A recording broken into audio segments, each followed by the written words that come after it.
आज हम बात करेंगे स्थिर वैद्युत आवेश तथा वैद्युत क्षेत्र में एक टॉपिक्स है जिसका नाम है कूलम्ब्स लॉ। तो आज हम कूलम्ब के नियम की बात करेंगे, जिसमें कूलम्ब ने कुछ नियम प्रस्तुत किए और वह नियम एक्चुअल में आवेशों से संबंधित थे। इसके लिए कूलम्ब ने क्या किया, किन्हीं दो स्थिर बिंदु आवेशों को लिया और लेने के बाद उन्हें एक जगह उसे रखा और रखने के बाद उन दो बिंदु आवेशों के बीच लगने वाले बलों का अध्ययन किया कि इनके बीच कौन कौन सा बल काम करता है। तो उन्होंने स्टडी करने के बाद ये देखा कि उनके बीच आकर्षण बल भी काम करता है और उनके बीच प्रतिकर्षण बल भी काम करता है। जब बिंदु आवेश समान प्रकृति के होते हैं, यानी जब दोनों वह धनावेश होते हैं तो उनके बीच प्रतिकर्षण बल काम करता है, और जब वह आवेश विपरीत होते हैं, दैट मीन्स एक प्लस और दूसरा माइनस, विपरीत उनकी प्रकृति होती है तो उनके बीच आकर्षण बल काम करता है। तो कूलम्ब ने उन दो स्थिर बिंदु आवेशों के बीच लगने वाले आकर्षण और प्रतिकर्षण बल का अध्ययन करके एक नियम प्रस्तुत किए और उसी नियम को कूलम्ब का नियम कहा जाता है। उन्होंने उस नियम में ये बताया कि जो दो स्थिर बिंदु आवेश है, फर्स्ट थिंग्स की कूलम्ब के नियम सिर्फ दो ही चीज़ों के लिए सत्य है। पहला, आवेशों की जो साइज है एक पॉइंट साइज होनी चाहिए, बिंदु जैसा होनी चाहिए, और दूसरा वह स्थिर होना चाहिए।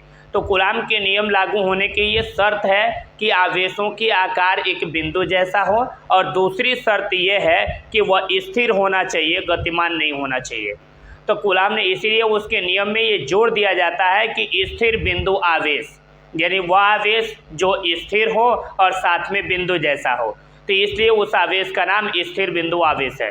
तो कूलम्ब ने क्या किया, किन्हीं दो स्थिर बिंदु आवेशों को लिया और उनके बीच लगने वाले बल में आकर्षण बल भी हो सकता है, प्रतिकर्षण बल भी हो सकता है, तो उनके बीच लगने वाले बल का अध्ययन किया और अध्ययन करने के बाद एक नियम बनाया और उसी नियम को कूलम्ब का नियम कहा गया। और उस नियम में उन्होंने ये व्याख्या किया कि जो दो स्थिर बिंदु आवेश हैं उनके बीच जो लगने वाला बल होगा उनकी मात्राओं के गुणनफल के समानुपाती होगा। दैट मीन्स स्थिर बिंदु आवेशों की मात्राओं का गुणनफल जितना ज़्यादा होगा उनके बीच कूलम्ब फोर्स उतना ज़्यादा लगेगा, उनके मात्राओं का गुणनफल जितना कम होगा उनके बीच कूलम्ब बल भी उतना ही कम लगेगा। दूसरा, उन्होंने दूरी से रिलेटेड बात किया।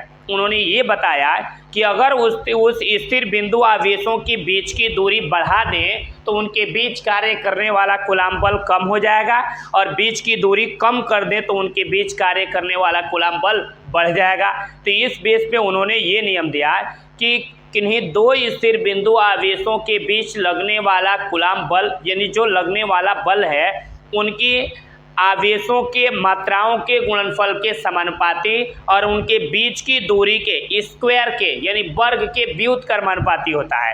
दैट मीन्स दूरी बढ़ेगा तो उसके वर्ग के बराबर बल का मान कम होगा, और दूरी घटेगा तो उसके स्क्वायर के बराबर बल का मान बढ़ जाएगा। यानी दूरी बढ़ने पे बल का मान घटेगा और दूरी घटने पे बल का मान बढ़ेगा, एक दूसरे में उल्टा रिलेशन होता है। तो इस चीज़ को हम बहुत डीपली समझेंगे और इस टॉपिक्स में नीट, IIT मेंस में आने वाले एग्जाम क्वेश्चंस के बारे में भी स्टडी करेंगे। देख लीजिए कूलम्ब का नियम क्या है। मैंने जिन चीज़ों को टेकअप किया है, यहाँ पे दो स्थिर बिंदु आवेश हैं, एक का नाम Q1 और दूसरे का नाम Q2, बीच की दूरी R। तो लिखे हैं ये स्थिर बिंदु आवेश हैं, एक का नाम Q1, दूसरे का नाम Q2 और बीच की दूरी क्या है R। और ये दोनों समान प्रकृति के हैं, ये भी धन आवेश है, ये भी क्या है, धन आवेश। तो ये धन आवेश इस आवेश पे बल इस दिशा में लगाएगा, ऐसे ढकेलेगा, और ये धन आवेश इस धन आवेश पे बल इस दिशा में लगाएगा, दैट मीन्स ऐसे ढकेलेगा। इसका मतलब इन दोनों में प्रतिकर्षण बल लगेगा। मैंने उस बल को किससे लिख लिया है, F से, और लिखे भी है F क्या है, तो स्थिर बिंदु आवेशों के बीच लगने वाला ये बल है, और इसी बल का अध्ययन करके एक नियम प्रस्तुत किए जिसका नाम क्या है, कूलम्ब का नियम। तो इस बेस पे कूलम्ब के नियम को डिफाइन करना होगा, तो हम बोलेंगे इसमें कि कूलम्ब ने किन्हीं दो स्थिर बिंदु आवेशों के बीच, दोबारा बोल रहे हैं, बोलेंगे कूलम्ब ने किन्हीं दो स्थिर बिंदु आवेशों के बीच लगने वाले बल का अध्ययन करके एक नियम प्रस्तुत किए जिसका नाम क्या है, कूलाम का नियम। दोबारा बोल रहे हैं, बोलेंगे कूलाम ने किन्हीं दो स्थिर बिंदु आवेशों के बीच लगने वाले बल का अध्ययन करके एक नियम प्रस्तुत किए जिसे कूलाम का नियम कहते हैं। दोबारा बोल दे रहे हैं, कूलाम ने किन्हीं दो स्थिर बिंदु आवेशों के बीच लगने वाले बल का अध्ययन करके एक नियम प्रस्तुत किए जिसे कूलाम का नियम कहते हैं। अब इस नियम के अनुसार स्थिर बिंदु आवेशों के बीच लगने वाला बल किस तरह से निर्भर करता है ये बताएंगे। तो हम लिखे हैं कि इस नियम के अनुसार दो बिंदु आवेशों के बीच, दो स्थिर बिंदु लिख दे रहे हैं, दो स्थिर बिंदु, किन्हीं दो स्थिर बिंदु आवेशों के बीच लगने वाला बल निम्न बातों पर निर्भर करता है। दोबारा सुन लीजिए, बोलेंगे कूलाम ने किन्हीं दो स्थिर बिंदु आवेशों के बीच लगने वाले बल का अध्ययन करके एक नियम प्रस्तुत किए जिसे कूलाम का नियम कहते हैं। उसके बाद बोलेंगे इस नियम के अनुसार दो स्थिर बिंदु आवेशों के बीच लगने वाला बल निम्न बातों पर निर्भर करता है। पहला, मैं क्या बोला हूँ, पहला, इन आवेशों की मात्राओं के गुणनफल के समानुपाती होता है। यानी इन आवेशों की मात्रा जितना ज़्यादा होगा, इन आवेशों की मात्राओं का गुणनफल जितना ज़्यादा होगा ये कार्य करने वाला बल भी उतना ही ज़्यादा होगा। इनका गुणनफल जितना कम होगा कार्य करने वाला बल का मान भी उतना कम होगा। तो इस बेस पे बोलेंगे कि दो स्थिर बिंदु आवेशों के बीच लगने वाला बल निम्न बातों पर निर्भर करता है। पहला बोलेंगे आवेशों की मात्राओं के गुणनफल के समानुपाती होता है। दूसरा बोलेंगे इनके बीच का मतलब स्थिर बिंदु आवेशों के बीच, तो बोलेंगे इनके बीच की दूरी के वर्ग के क्या होता है, व्युत्क्रमानुपाती होता है। दोबारा सुन लीजिए, इसको सिस्टमेटिक कैसे बोलेंगे, बोलेंगे कूलाम ने किन्हीं दो स्थिर बिंदु आवेशों के बीच लगने वाले बल का अध्ययन करके एक नियम प्रस्तुत किए जिसे कूलाम का नियम कहते हैं। उसके बाद बोलेंगे इस नियम के अनुसार दो स्थिर बिंदु आवेशों के बीच लगने वाला बल निम्न बातों पर निर्भर करता है, जिसमें पहला बोलेंगे आवेशों की मात्राओं के गुणनफल के समानुपाती होता है। अर्थात आवेशों की मात्रा क्या है, एक है ये आवेश की मात्रा है, ये वाला, ये एक है Q1 और दूसरा क्या है Q2, ये आवेश की मात्रा है। इनके गुणनफल के समानुपाती क्या होता है, ये बोले हैं दो बिंदु आवेशों के बीच लगने वाला बल, ये बल होता है। दोबारा सुन लीजिए, जो लिखे हैं इसका मतलब क्या हुआ। मैं बोला हूँ कि इस नियम के अनुसार दो स्थिर बिंदु आवेशों के बीच लगने वाला ये बल निम्न बातों पर निर्भर करता है। बल निम्न बातों पर निर्भर करता है। पहला, आवेशों की मात्राओं के गुणनफल के समानुपाती होता है। यानी आवेश की मात्रा क्या होगा, Q1 और Q2 आवेश की मात्रा, ये है इनका गुणनफल, ये समानुपाती क्या होता है, बल। यानी जो ये बल होता है आवेशों की मात्राओं के गुणनफल के समानुपाती होता है। दूसरा, यही वाला जो बल होता है ये इनके बीच की दूरी, तो बीच की दूरी क्या है, r, तो लिखा इनके बीच की दूरी के वर्ग के व्युत्क्रमानुपाती होता है। तो हम जानते हैं r का व्युत्क्रम करेंगे तो 1/r होगा, तो यही लिखेंगे इनके बीच की दूरी के वर्ग के व्युत्क्रमानुपाती होता है। तो इनके बीच की दूरी क्या है, r, इसका वर्ग करेंगे तो ये हो जाएगा वर्ग, अब व्युत्क्रम कहेगा तो r² का व्युत्क्रम लिखेंगे ऐसे, r व्युत्क्रमानुपाती f व्युत्क्रमानुपाती r²। तो बोलेंगे क्या हम दोबारा से, कूलाम ने किन्हीं दो स्थिर बिंदु आवेशों के बीच लगने वाले बल का अध्ययन करके एक नियम प्रस्तुत किए जिसे कूलाम का नियम कहते हैं। इस नियम के अनुसार किन्हीं दो स्थिर बिंदु आवेशों के बीच लगने वाला बल निम्न बातों पर निर्भर करता है। पहला, आवेशों की मात्राओं के गुणनफल के समानुपाती होता है, अर्थात F समानुपाती Q1 × Q2। दूसरा इनके बीच की दूरी के वर्ग के व्युत्क्रमानुपाती होता है, अर्थात F व्युत्क्रमानुपाती r²। पढ़ने के दो तरीके हैं इसका, या तो पढ़ेंगे F समानुपाती 1/r², या F व्युत्क्रमानुपाती सिर्फ r², ये तरीका है। अब क्या करेंगे, इसका इस्तेमाल करके हम कैसे फार्मूला लाएंगे, इन दोनों को संयुक्त कर देंगे। तो ऐसे लिखेंगे हम,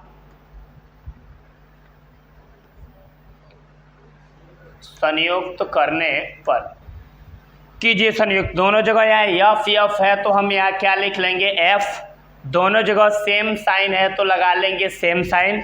ये ऊपर Q1 Q2 अब बट्टे में r² है ना, तो हम ऐसे लिख देंगे Q1 इंटू Q2 और बट्टे में क्या लिख देंगे r², ऐसे। अब क्या करते हैं, इसमें जो समानुपातिक चिन्ह है, समानुपातिक चिन्ह को हटा करके इसके जगह पे बराबर का चिन्ह देने के लिए इसके बदले में एक नियतांक प्रयोग करते हैं, और वह नियतांक होता है k। तो हमारा ये फार्मूला हो जाता है F = इस समानुपातिक चिन्ह को हटाकर इसके जगह पे बराबर का चिन्ह देने के लिए इसके बदले में एक नियतांक प्रयोग करते हैं, और वह नियतांक होता है k, और ये हो जाएगा Q1 इंटू Q2 और बट्टे में क्या हो जाएगा r²। किसी कॉम्पिटिटिव एग्जामों में अगर कैलकुलेशन करना होगा तो ये फॉर कॉम्पिटिटिव एग्जाम के लिए है। अब देखिए, जहाँ k क्या है लिख भी दे रहे हैं, जहाँ k एक नियतांक है, जिसका मान पहले तो ये 1/4 पाई ε0 होता है, और इसका भी मान होता है 9 × 10⁻⁹। मात्रक इसका होता है newton metre square upon coulomb square होता है। तो अब क्या करेंगे, ये F = ये हो जाएगा, इस k के पहले क्या लिखेंगे, यहाँ जहाँ k एक नियतांक है और इसका पहले क्या मान होता है 1/4 पाई ε0। तो इस k के जगह पे क्या लिखेंगे, हम ऐसे लिखेंगे 1/4 पाई ε0, और क्या हो जाएगा यहाँ पे Q1 इंटू Q2 और बट्टे में ये क्या हो जाएगा r²। यहाँ k है, पहले k का मान मैंने लिख लिया और सेम ये उतार दिया। अगर यूपी बोर्ड में कैलकुलेशन करना होगा तो ये यूपी बोर्ड के लिए है, बोर्ड के किसी भी बोर्ड के लिए कहेगा, बोर्ड के लिए तो ये रहेगा। अगर न्यूमेरिकल क्वेश्चन में इसको यूज करना होगा डायरेक्ट, तो क्या करेंगे, ये F = ये 1/4 पाई ε0 है, तो 1/4 पाई ε0 के जगह पे क्या लिख लेंगे, ये 9 × 10⁻⁴ हो जाएगा 9, और यहाँ हो जाएगा Q1 इंटू Q2 और बट्टे में ये क्या हो जाएगा r²। तो ये हमारा फॉर न्यूमेरिकल क्वेश्चन के लिए है। ये जाके अब हमारा ये टॉपिक समाप्त हुआ। इस पेज पे एक एग्जाम्पल ले रहे हैं, जैसे ये एक बिंदु ये A है, दूसरा ये बिंदु B है, और इनके बीच की दूरी 10 मीटर है। ये तो हमारा इस बेस पे जो क्वेश्चन हल किए इस बेस पे एग्जाम्पल है कि 2 माइक्रोकूलम और 3 माइक्रोकूलम के ये दो स्थिर बिंदु आवेश एक दूसरे से 3 मीटर की दूरी पे स्थित है। तो चूंकि ये भी धन आवेश है, ये भी धन आवेश है, ये भी +2 माइक्रोकूलम, ये भी +2 माइक्रोकूलम, एक दूसरे को ये क्या करेंगे ऐसे प्रतिकर्षित करेंगे। ये आवेश इस आवेश पे इधर बल लगाएगा और ये आवेश इस आवेश पे इधर बल लगाएगा। तो जो आवेश जो ये बल लगाएंगे उस बल को किससे लिख ले रहे हैं F से, और इसी F का मान निकालना है। तो कैसे निकालेंगे, तो अभी जो रूल पढ़े हैं उस रूल में पढ़े हैं, जो पहले पॉइंट पे आवेश होता है इसका नाम Q1, दूसरे वाले का नाम क्या होता है Q2, और इनके बीच की दूरी कितनी है R। इसी से कंपेयर करें और इस फार्मूले में भरे, रिजल्ट मिलेगा। देखिए यहाँ Q1 के जगह पे कितना लिखा है 2 माइक्रोकूलम, तो लिख लेंगे 2, और 1 माइक्रोकूलम बराबर होता है 10⁻⁻6 कूलम। तो 2 माइक्रोकूलम बराबर क्या होगा, तो 2 × 10⁻⁻6 कूलम। यहाँ दूसरे बिंदु आवेश को किससे लिखते हैं, Q2 से, और Q2 बराबर कितना माइक्रोकुलाम है, 3 माइक्रोकुलाम। तो ये लिख लेंगे 3, और 1 माइक्रोकुलाम बराबर 10⁻⁻6 कुलाम। तो 3 माइक्रोकुलाम बराबर क्या होगा, तो ये 3 × 10⁻⁻6 कुलाम होगा। बीच की दूरी को r से लिखते हैं, और r बराबर कितना मीटर दे दिया है, 3 मीटर। तो कह रहा है इनके बीच लगने वाले इस बल की गणना कीजिए, इस बल की वैल्यू पूछ रहा है। तो ये न्यूमेरिकल क्वेश्चन है। मैं बोला हूँ न्यूमेरिकल क्वेश्चन के लिए डायरेक्ट बल निकालने का क्या फार्मूला है हमारे पास, तो ये आसान फार्मूला है। ये F = ये दे दिया है 9 × 10⁻⁻, ये 9 हो गया, और क्या दे दिया है फार्मूला, Q1 × Q2, और बट्टे में क्या दे दिया है, ये r²। तो ये हो जाएगा F = ये 9 × 10⁻⁹ है, तो लिख लेंगे। यहाँ Q1 है, Q1 का मान कितना दे दिया है, ये 2 × 10⁻⁻6 इंटू ये Q2 है, Q2 का मान क्या दे दिया है, यहाँ दिया है 3 × 10⁻⁻6 और डिवाइडेड बाई ये r है, और r का मान कितना दे दिया है, 3, और इसका स्क्वायर है तो कर देंगे। अब ये 3 का स्क्वायर करेंगे तो 3 3 जा 9, 3 3 के 9 होगा, तो ये 9 से ये 9 क्या हो गया, कैंसिल हो गया। अब जो बचा है गुणा करके लिख लेंगे। F = क्या बचा है, यहाँ 2 और यहाँ क्या बचा है, 3, तो ये 2 तिया कितना हो जाएगा, 6। गुणे 10 की घात वालों को एक साथ हल कर ले रहे हैं।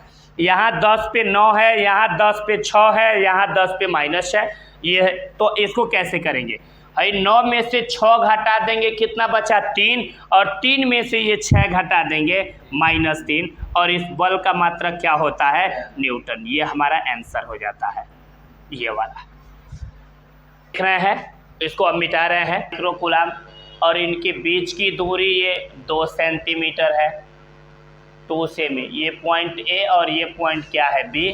तो इनके बीच लगने वाला कूलाम बल कितना होगा। अब इनके बीच लगने वाला कूलाम बल कैसे निकालेंगे, आसान सा तरीका है। जो हम फार्मूला निकाले थे उसी फार्मूले से कंपेयर करेंगे। कैसे फार्मूला निकला था, जो पहले वाला बिंदु आवेश था Q1 से लिखे थे,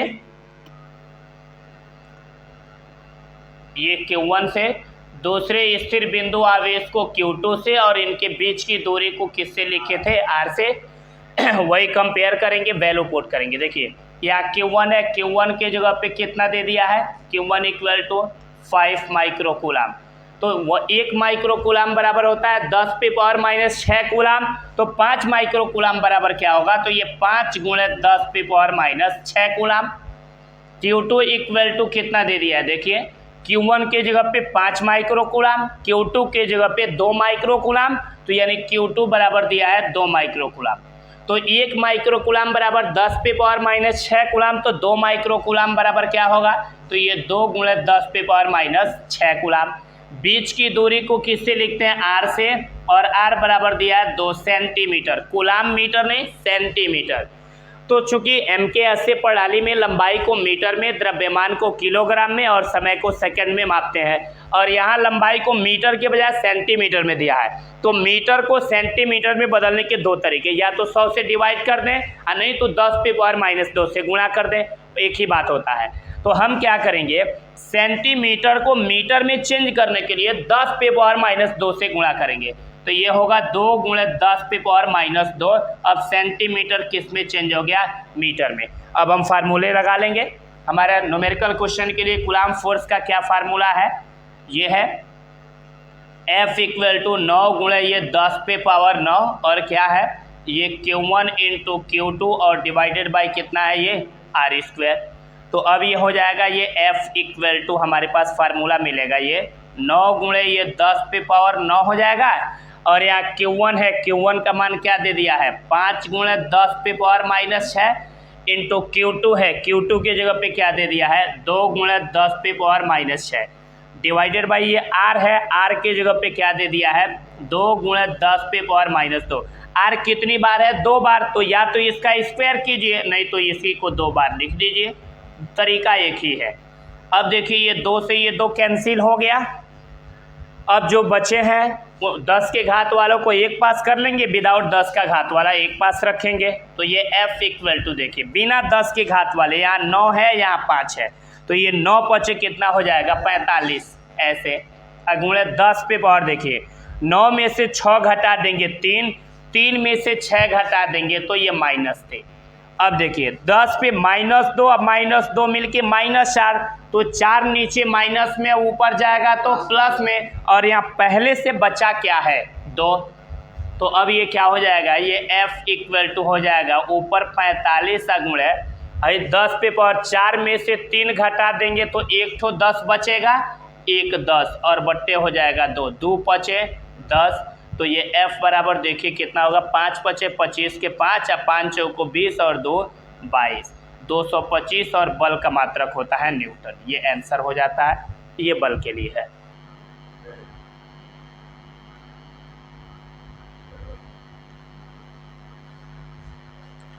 यदि दो वेक्टर हमारे पास a और b दिए हों, वेक्टर का हम रूल पढ़े हैं, अगर इनका परिणामी वेक्टर अगर हमें निकालना हो, इनका अगर परिणामी रिजल्टेंट अगर r दे दिया हो और इनके बीच का कोण थीटा हो, तो वेक्टर भी हम पढ़े हैं इसका परिणामी निकालने का तरीका, ये पढ़े हैं ये a² + b² + 2ab इंटू होता है cos थीटा। पूरी डिटेल्स नहीं दे रहे हैं, बट जितना हमको फार्मूले में यूज करना है बस उतना ही यूज कर रहे हैं।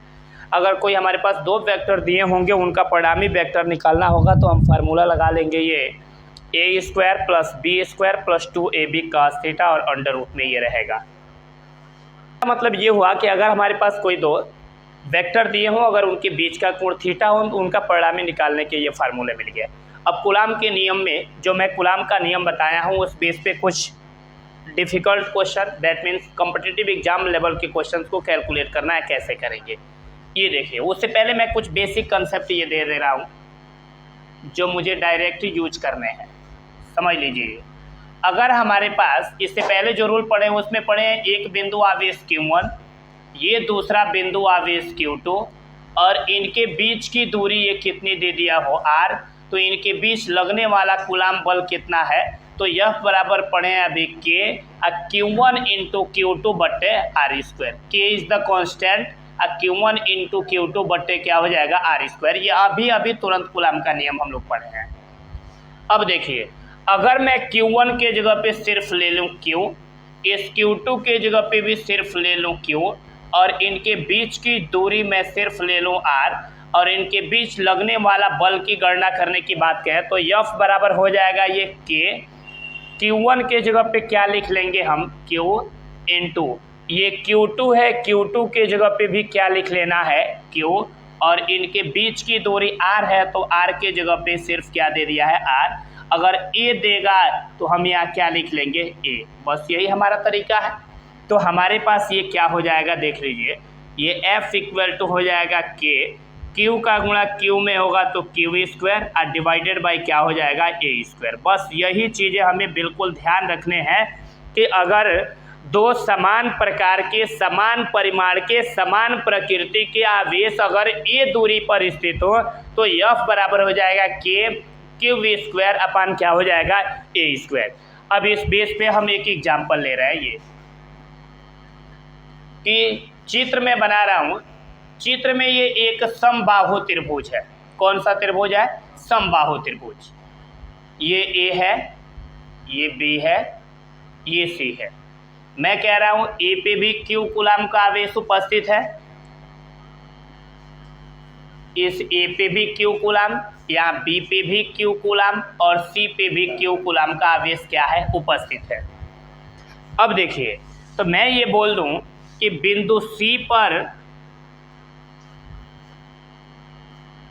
रखे आवेश पर लगने वाले बल की गणना कीजिए। यानी इन दोनों आवेशों के कारण बिंदु C पर रखे आवेश पर लगने वाले बल की क्या कीजिए, गणना कीजिए। तो हम कैसे गणना करेंगे, तो पहले देखेंगे कि ये वर्क कैसे कर रहा है। तो देखिए समबाहु त्रिभुज है, अगर इसके भुज बीच की दूरी a है तो इसकी भी a, इसकी भी क्या होगी a। क्योंकि समबाहु त्रिभुज ऐसा त्रिभुज जिसकी सभी भुजाएं आपस में बराबर होती हैं, समबाहु त्रिभुज कहते हैं। और समबाहु त्रिभुज के प्रत्येक कोण का मान 60 डिग्री होता है। तो अब देखिए इस पे कौन कौन आवेश बल लगा रहे हैं।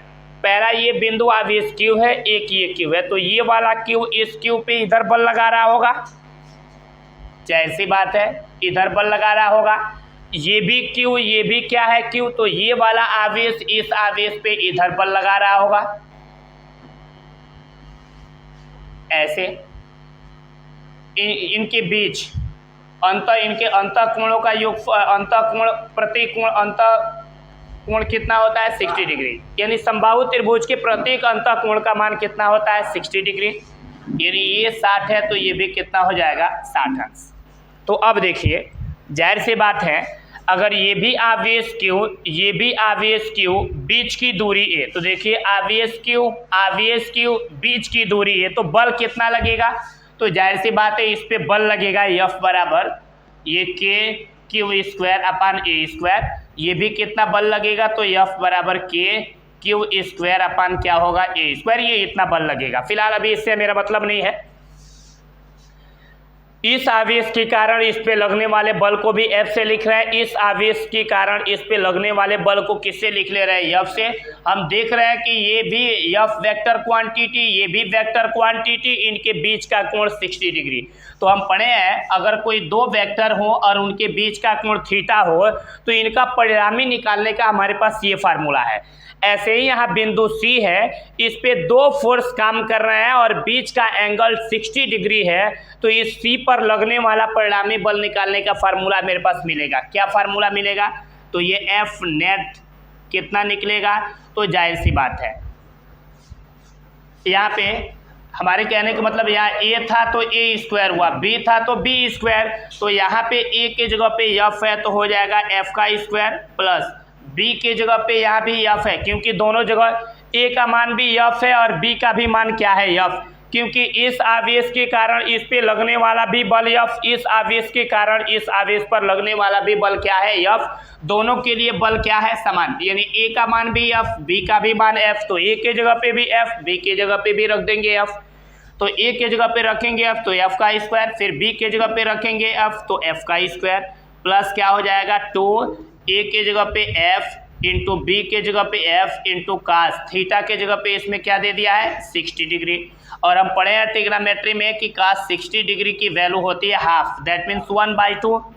तो ये हो जाएगा हमारे पास अंडर रूट में 1F² और 1F² मिलके ये 2F² अब प्लस ये हो गया 2 F का गुणा F में होगा तो क्या हो जाएगा F² और कास 60 की वैल्यू होती है हाफ, ये 2 से 2 कैंसिल आउट हो गया, तो ये अंडर रूट में होगा 2F² अब प्लस F² है करने F² equal to under root में 2F² और 1F² मिलके 3F²।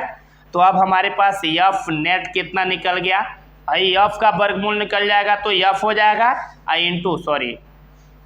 F देख लीजिए 3 का वर्गमूल तो निकलेगा नहीं और F का वर्गमूल कितना हो जाएगा F, अब F का मान रख दीजिए, ये F नेट इक्वल टू हो जाएगा अंडर रूट 3। यहाँ पे F है, F का मान कितना है हमारे पास KQ² अपान क्या है A²। तो इसका मतलब ये हुआ हमारे पास ये निकल गया कि अगर हमारे पास कोई समबाहु त्रिभुज है और उसके प्रत्येक कोने पर Q कूलाम के आवेश रखे हैं तो बिंदु C पे या बिंदु A पे या बिंदु B पे अन्य दो कोनों पर रखे आवेशों के कारण लगने वाला बल पूछेगा तो हमारा F नेट निकल जाएगा, यानी इस बिंदु पे कार्य करने वाला नेट का मतलब टोटल फोर्स निकल जाएगा अंडर रूट 3 KQ² अपान A²। अब इसका स्क्रीनशॉट ले लीजिए, फिर इसका नेक्स्ट एग्जाम्पल कर रहे हैं।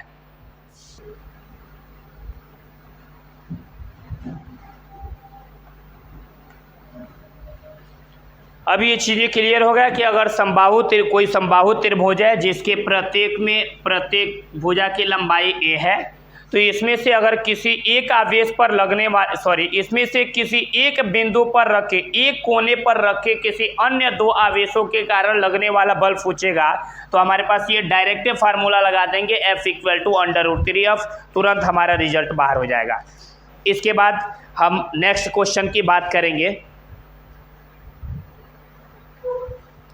ये तो अभी त्रिभुज था, अब मैं एक चतुर्भुज ले रहा हूँ, यानी एक वर्ग ले रहा है, और उस वर्ग के कारण उस पर लगने वाला बल की गणना करेंगे। आप उसके स्पेशल समझेंगे। आप रेखा गणित में एक चीज़ जरूर पढ़े होंगे कि अगर हमारे पास एक ये वर्ग है, अगर इस वर्ग के प्रत्येक भुजा की लंबाई कितनी दे दिया है a, तो मैं आपसे पूछूंगा कि इसके विकर्ण की ये लंबाई कितनी होगी, ये विकर्ण की लंबाई। तो यहाँ आप क्या करेंगे, आप ये समकोण त्रिभुज आप ऐसे बना लेंगे। इसकी लंबाई ये a है और ये इसकी लंबाई a है, तो इसकी लंबाई निकालेंगे तो आपका आएगा a√2। दैट मीन्स इसके विकर्ण की लंबाई a√2 होती है। तो इस चीज़ को हमें ध्यान रखना है, क्योंकि अगर फिजिक्स में हमें कूलॉम के नियम का प्रॉब्लम अगर कैलकुलेट करना है तो कुछ बेसिक कंसेप्टों को बड़ी केयरफुली समझना पड़ेगा। तो इस वजह से ये सारे रूल्स को समझेंगे आप। फिर मैं अपनी बातें कर रहा हूँ इसमें। अब हम कह रहे हैं कि हमारे पास एक वर्ग है और इस वर्ग के प्रत्येक कोने पर Q कूलॉम का आवेश रखा है। तो किसी एक कोने पर अन्य तीनों कोनों पर रखे आवेशों के कारण लगने वाला बल की गणना करना है। तो कैसे करेंगे, इस चीज़ को समझे। अब हमारे पास ये एक वर्ग हो गया, ये एक वर्ग है,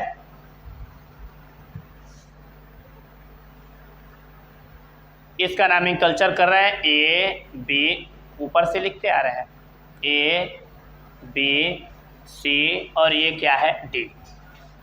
तो मैं बोल रहा हूँ कि अन्य हमारे पास 3 चार्जेज हैं। इन 3 चार्जों के कारण इस पे लगने वाले बल की गणना करना है। तो कैसे करेंगे,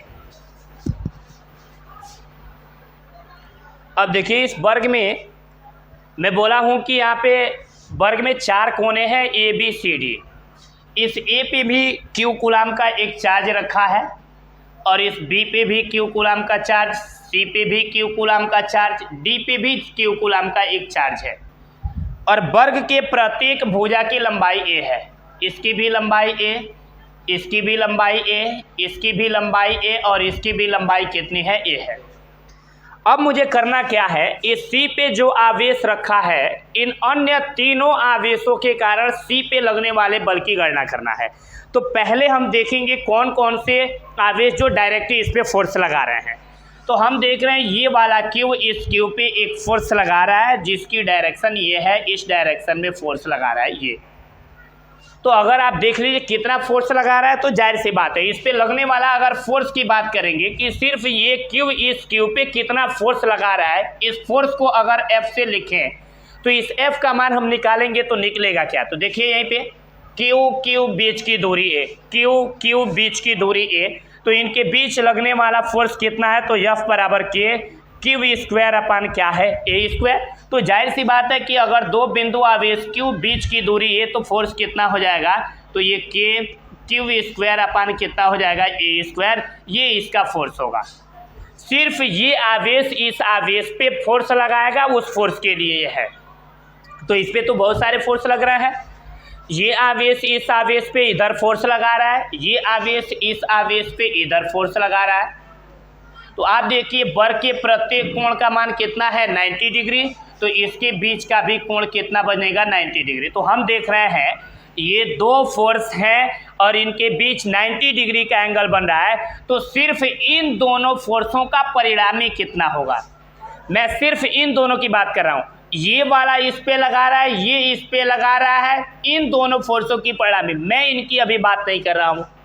तो इन दोनों फोर्सों का परिणामी अगर निकालना होगा तो इन दोनों फोर्सों का परिणामी F बराबर हमारे पास क्या फार्मूला निकल जाए, मैं इसको F1 से लिख लेता हूँ।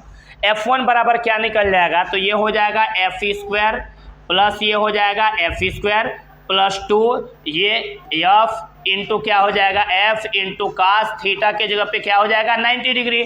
क्योंकि इसमें A के जगह पे भी F है, B के जगह पे भी F है और थीटा के जगह पे 90 डिग्री है। तो इस फार्मूला में A के जगह पे भी F, B के जगह पे भी F और थीटा के जगह पे क्या लिख देंगे, 90 डिग्री। तो हमारा रिजल्टेंट क्या निकलेगा, यानी इन दोनों बलों का परिणामी इस पे कितना फोर्स अप्लाई हो रहा है ये निकालेंगे। तो ये F1 इक्वल टू हमारा ये हो जाएगा, एक F² मिलके क्या होगा, 2F², फिर 2F का गुणा F में होगा F² और cos 90 की वैल्यू 0 है। तो ये F1 इक्वल टू हमारे पास हो जाएगा ये 2f²। आकाश 90 का मान 0 है तो 0 से ये गुणा करेंगे तो 0 हो जाएगा, ये टर्म भी लेफ्ट छोड़ देंगे हम। ये F1 इक्वल टू हो जाएगा, हमारे पास इस 2 का वर्गमूल नहीं निकलेगा तो अंडर रूट में रहेगा, और f² का वर्गमूल कितना हो जाएगा f। इसका मतलब ये हुआ कि इन दोनों का परिणामी बल कितना निकल गया, f निकल गया। अब देखिए इन दोनों के द्वारा इस C पे लगने वाला बल इतना है। अब देखिए तो ये Q भी तो इस डायरेक्शन में बल लगा रहा है, ऐसे बल लगा रहा है ये भी, तो ये कितना बल लगाएगा इस पे, क्योंकि इन दोनों के द्वारा लगने वाला बल ये हो गया। अगर इसका भी लगने वाला बल अगर हम निकाल लेंगे तो इन दोनों के द्वारा लगने वाला बल और ये वाला बल दोनों जोड़ देंगे तो टोटल इस पे लगने वाला बल निकल जाएगा। तो ये वाला बल कितना होगा हम निकालेंगे। तो देखिए ये बिंदु आवेश Q, ये भी आवेश Q। अब बीच की दूरी लिखना है तो आप जानते हैं वर्ग के विकर्ण की लंबाई, मैं अभी बोला हूँ a√2 है, तो कुछ नहीं करेंगे, बस इस फार्मूले में Q तो है, a के जगह पे a√2 है, तो बस इस a की जगह पे a√2 रख देंगे तो हमारे पास इस पे लगने वाला बल मान लीजिए F2 निकल जाएगा। ये वाला बल मान ले रहे हैं F2 का मान क्या निकल जाएगा, Q²।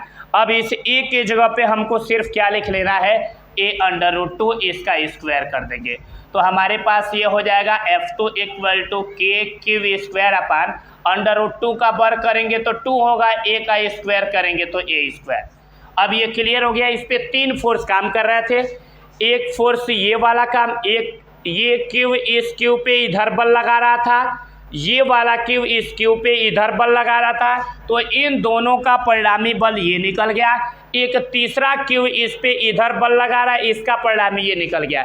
तो अब मैं टोटल पूछूं कितना बल लग रहा है, तो ये बल और ये बल जोड़ देंगे वही तो टोटल बल होगा, तो लिख देंगे इसलिए F नेट का मतलब होता है टोटल कितना होगा, तो यहाँ पे हो गया √2f अब प्लस ये कितना है Q²/2a²। अब ये हो जाएगा हमारे पास √2, यहाँ f है, f का मान कितना हमारे पास है ये वाला, तो ये है Q² क्या है a²। अब प्लस ये हो जाएगा Q² क्या है 2a²। हमें कुछ इसमें कॉमन पोर्शन दिख रहा है तो कॉमन वाले पोर्शन को बाहर करेंगे, Q² तो यहाँ से हम बाहर कर लेंगे Q² तो हमारे पास यहाँ क्या बचेगा √2 अब प्लस यहाँ पे कुछ नहीं है तो ऊपर एक नीचे ये 2। तो इसका मतलब ये हुआ कि बिंदु C पे जो आवेश रखा होगा उस पर लगने वाला परिणामी बल कितना होगा, तो उस पर लगने वाला परिणामी बल होगा √2 + ½ Q² ये चीज़ें क्लियर हो गया। अब इसके बाद नेक्स्ट एग्जाम्पल की हम बात करेंगे। चलो हम मन करता ना ये एग्जाम्पल नंबर 6 होने चाहिए।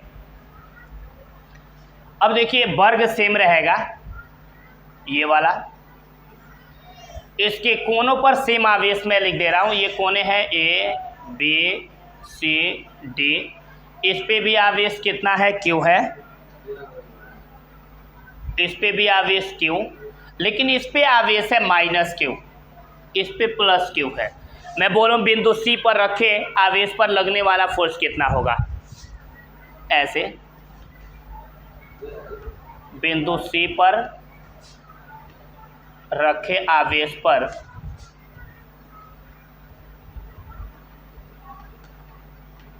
लगने वाला ये बल, बिंदु C पर रखे आवेश पर लगने वाला बल निकालना है। कैसे निकालेंगे, सेम वैसे ही निकालेंगे।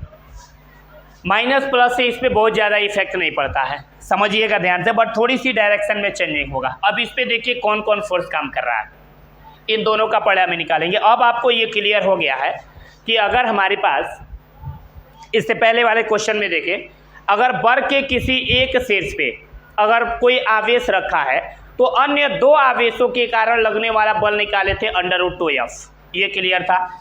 जैसे यहाँ -Q है, इस -Q पे 2 आवेश डायरेक्ट वे में फोर्स लगा रहे हैं, ये वाला Q इस Q पे बल लगाएगा तो जाहिर सी बात है ये माइनस है और ये क्या चीज़ है प्लस, तो ये प्लस माइनस को अपनी ओर क्या करेगा खींचेगा। तो इस बल को भी हम किससे लिख ले रहे हैं, F से। F से लिख रहे हैं, क्योंकि सब ये समान प्रकृति के सब समान परिमाण के आवेश है, तो लगने वाला फोर्स का परिमाण भी सेम होगा। ये देखिए, उसके बाद ये प्लस क्यू, ये माइनस क्यू, ये प्लस है और ये माइनस है, इनके बीच आकर्षण बल लगेगा, तो ये वाला प्लस इस माइनस को इधर अपनी ओर खींचेगा, तो इस पे लगने वाले बल को भी किससे लिख ले रहे हैं, F से। और इनके बीच कितना एंगल बन रहा है, 90 डिग्री का।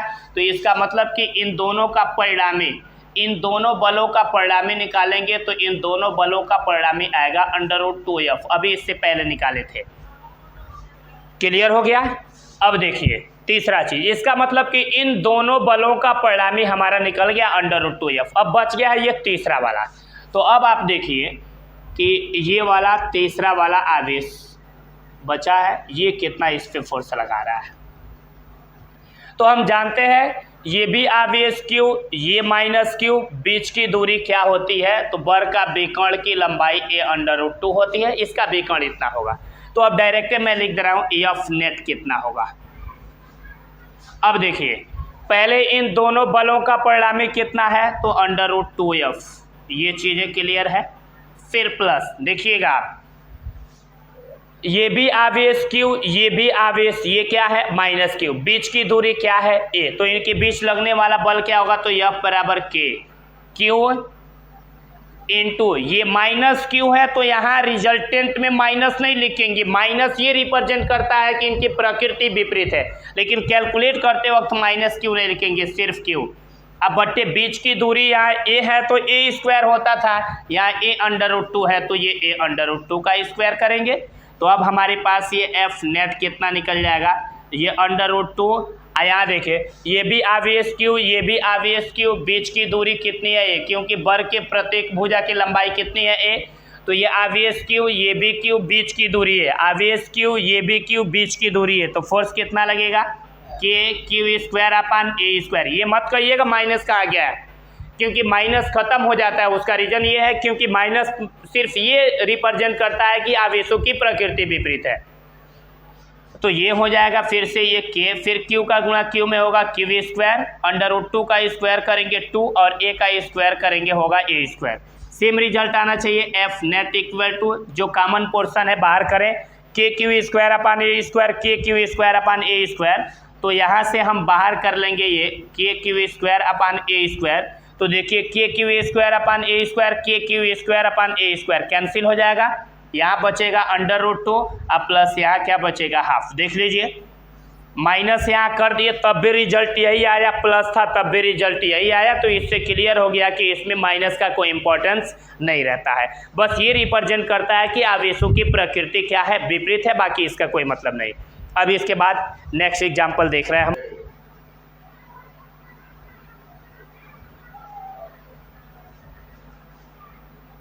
हमारे पास यह एक कंडक्टर है जिस पे चार्ज क्या है, घड़ी के सुइयों जैसे है।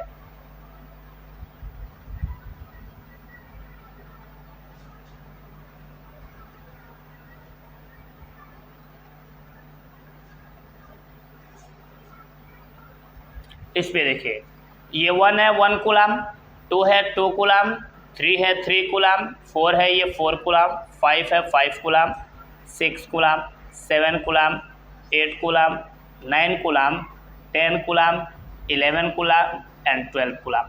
इनकी रेडियस कितनी है, A है, ये रेडियस A है।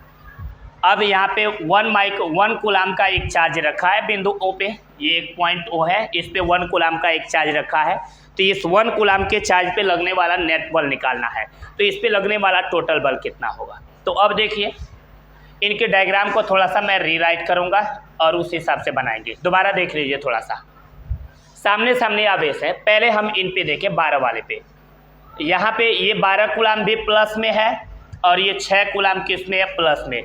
प्लस प्लस में क्या होगा, प्रतिकर्षण होगा, दैट मीन्स एक दूसरे को दूर ढकेलेंगे। तो जो ज़्यादा बलशाली होगा वह ज़्यादा ढकेलेगा, जो कम बलशाली होगा वह कम ढकेलेगा। तो आप देखिए ये 12 कूलम का है, ये 6 कूलम का है, तो कौन ज़्यादा फोर्स लगाएगा, 12 कूलम वाला 6 कूलम पे ज़्यादा फोर्स लगाएगा ना। तो इस स्थिति में देखिए क्या होगा, 12 कूलम भी एक कूलम पे आवेश लगाएगा, 6 कूलम भी आवेश लगाएगा। तो बल किसका ज़्यादा है, 12 कूलम वाले का कितना ज़्यादा है, तो 6 कूलम ज़्यादा है। तो वही काम कर लेंगे। इस पे लगने वाला फोर्स के लिए हम फार्मूला अपना जनरेट करेंगे, देखें। और इसको किस फॉर्म में निकालना है? सिर्फ आई और जे के फॉर्म में निकालना है। कैसे ये कैलकुलेट होंगे? आई और जे के फॉर्म में आएगा, रिजल्ट छोड़ देंगे, या थोड़ा सा आगे होगा तो कैलकुलेट करेंगे, अन्यथा छोड़ देंगे। ये देखिए, इस पे लगने वाला बल, रीराइट करें फिगर। हमारे पास ये वन कूलाम का ये चार्ज है, पहला नंबर। ये 12 कूलाम का आवेश, इस आवेश पे इधर फोर्स लगाएगा, ऐसे, ये फोर्स, इस फोर्स को कितना फोर्स लगा रहा है? 12 में से 6 घटा देंगे, 6, तो 6 अगर एफ का मान कितना 6 लगाएगा भाई, 6 कूलाम जो फोर्स ज़्यादा लगेगा, सॉरी 6 ज़्यादा लग रहा है, तो इस 6 को कितना मान ले रहे हैं हम एफ, यानी जिसका भी 6 ज़्यादा होगा उसके जगह पे हम लिखते चलेंगे एफ। तो मान लीजिए 12 कूलाम का आवेश 1 कूलाम पे कितना ज़्यादा फोर्स लगाएगा, तो 6, तो 6 को मैंने क्या मान लिया? एफ। अब देखिए, ये वाला ख़त्म हो गया, अब आया 11 वाला। ये 11 वाला 1 कूलाम पे कितना लगाएगा? ये 5 इस पे लगाएगा, ये 11 लगाएगा, तो ये 5 का तो 5 ये कैंसिल कर देगा, इसका एक्स्ट्रा कितना बचेगा? 6। तो इसका मतलब ये इधर लगा रहा है 6 कूलाम, ये क्या ख़त्म। अब ये देखिए, ये 10 कूलाम का आवेश इधर फोर्स लगा रहा है और 4 कूलाम भी लगा रहा है, तो 10 इधर से लग रहा है, ये 10 इधर ढकेल रहा है और ये 4 इधर ढकेल रहा है, तो ज़्यादा कौन है? ये 10 वाला ना, 4 वाले से कितना ज़्यादा है? 6, तो ये हमारा क्या हो जाएगा? 6। तो ये सब 6 आ रहा है, तो सब के बदले क्या लिखते चलेंगे आप समझिएगा। ये ऐसे 9 और ये कितना है? 3, 9, ये 9 कूलाम का इधर फोर्स लगाएगा, 3 कूलाम का ये इधर लगाएगा, तो 3 वाले से 9 का 6 ज़्यादा हो रहा है, तो ये हो गया ऐसे। इसका मतलब सब ऐसे ही होंगे, 6, ये एफ। अब चूंकि इन सभी बलों में डायरेक्शन है, तो इनके बीच एंगल भी बनेगा, तो कितना एंगल बनेगा? तो भाई पूरा ब्रेथ होता है 360, और 360 के 12 पार्ट है, 12 से भाग दे दिए, 30 बार में कटेगा। इसका मतलब कि इनके बीच का जो एंगल होगा ये कितना होगा? 30 डिग्री, 30 डिग्री, 30 डिग्री, 30 डिग्री, ये भी कितना हो जाएगा? 30 डिग्री, सब 30-30 डिग्री होगा। तो अब इनका टोटल रिजल्टेंट कितना होगा? एफ नेट, आई और जे के पदों में, समझिएगा। आप जानते हैं क्षैतिज घटक आई लेते हैं और ऊर्ध्व घटक क्या लेते हैं? जे। आसान सा तरीका है, बहुत आसान तरीका है। पहले देखिए, ये दोनों भी, इन दोनों का परिणामी क्या है? एफ। इन दोनों का भी क्या परिणामी है? एफ। लेकिन ये एक तो एक्स्ट्रा बच रहा है ना, तो ये एफ ऐसे रहेगा, एफ प्लस, ये देखिए, एक एफ और एक एफ, इन दोनों के लिए एक एफ और ये वाला एक एफ, ये हो जाएगा कितना? 2F। इनका परिणामी, अरे ये एक एफ, ये इनका परिणामी है, तो एक एफ मिलके ये क्या होगा? 2F। इन दोनों के बीच, ये देखिए ध्यान से, इन दोनों के बीच एंगल कितने का बनेगा? तो 30 और 30 मिलके 60, ये भी कितना हो जाएगा? 60। तो यहाँ पे हम यूज करेंगे 2F cos थीटा। ये वाला कैंसिल खत्म हो गया, ये और ये भी क्या हो गया? खत्म हो गए। अब ये बचा है ना, तो इन दोनों का भी परिणामी यही है, तो इन दोनों का परिणामी, तो एक एफ मिलके क्या हो जाएगा? 2F। इनके बीच कितना डिग्री का कोण बन रहा है? ये 30, ये 30, तो सिर्फ यहाँ पे क्या लिख देंगे? 30। ये क्या हो जाएगा? ये सब क्षैतिज घटक है, तो यूनिट वेक्टर ऑफ आई। और ऊर्ध्व घटक क्या दे दिया है? एफ, तो यहाँ पे हो जाएगा एफ, ये कैप जे, आंसर हो गया ये इतना। अगर इसके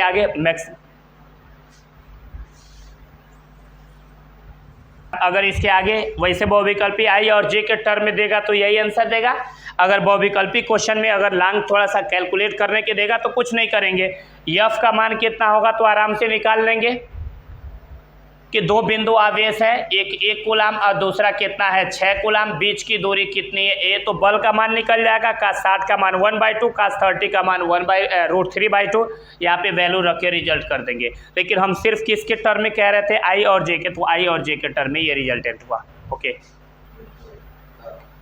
अगर अब हमारे पास ये नीचे क्लासों में हम नोट में कुछ चीज़ें बता रहे हैं, पढ़े हैं नीचे क्लासों में, मतलब क्लास 11th में, जैसे अगर आए 1 + 2 + 3 +... अगर यह n तक कोई संख्या आए, इन सभी का डायरेक्ट योगफल निकालने का फार्मूला पढ़ा गया है n, n+1 होता है 2। ये भी होता है फार्मूला कि अगर 1 + 2 + 3 ... अगर +n तक हमारे पास संख्या है तो इन सभी का योगफल ज्ञात करने का फार्मूला होता है n × n+1/2। जैसे ये 1 + 2 + 3 .. अगर +10 तक आ जाए तो इसका योगफल ज्ञात करने का डायरेक्ट क्या फार्मूला होता है, तो बस n की जगह पे 10 रख देना है। तो यहाँ n की जगह पे हो जाएगा 10, फिर यहाँ n के जगह पे 10 + 1 अब हो जाएगा 2। 2 से ये काट देंगे 5 टाइम में कट जाएगा तो हो जाएगा 5 × 10 और 1 मिलके 11, मल्टीप्लाई करेंगे ये 55, इतना निकल जाएगा। इसके बाद से देख लीजिए एक और इंटरमीडिएट में जो फार्मूला बहुत ज़्यादा यूज होता है उसको हमें याद रखना कुछ ज़्यादा ज़रूरी होता है। उस फार्मूले को मैं लिख रहा हूँ। जैसे आता है ये लाग 1 + x का, इस बेस पे अभी एक क्वेश्चन भी ले लेंगे 1 + x का। इसका फार्मूला होता है x - x² / 2 + x³ / 3 plus -x⁴/4 इसके बाद से ये प्लस ... ये इन्फिनेटिव होता है। अगर इसके जगह पे अगर मैं चाहूँ तो लाग अगर ये 1 + x के जगह पे 1 ले लूँ तो ये x के जगह पे हो जाएगा 1, ये 1/2 + 1/3 - 1/4 प्लस ... इन्फिनेटिव। तो ये हो जाएगा लाग 1 और 1 मिलके हो जाएगा 2, यानी लाग 2 का मान होगा 1 - ½ + 1/3 - 1/4 प्लस ... इन्फिनेटिव। इतना ये नंबर होगा। तो कहीं कहीं हमें लाग 2 की वैल्यू के लिए इसकी ज़रूरत पड़ती है तो हम यूज करेंगे। अब देखिए इस बेस पे हम एक क्वेश्चन ले रहे हैं और ये क्वेश्चन के द्वारा हम कैलकुलेट करेंगे तो इस क्वेश्चन में क्या कह रहा है।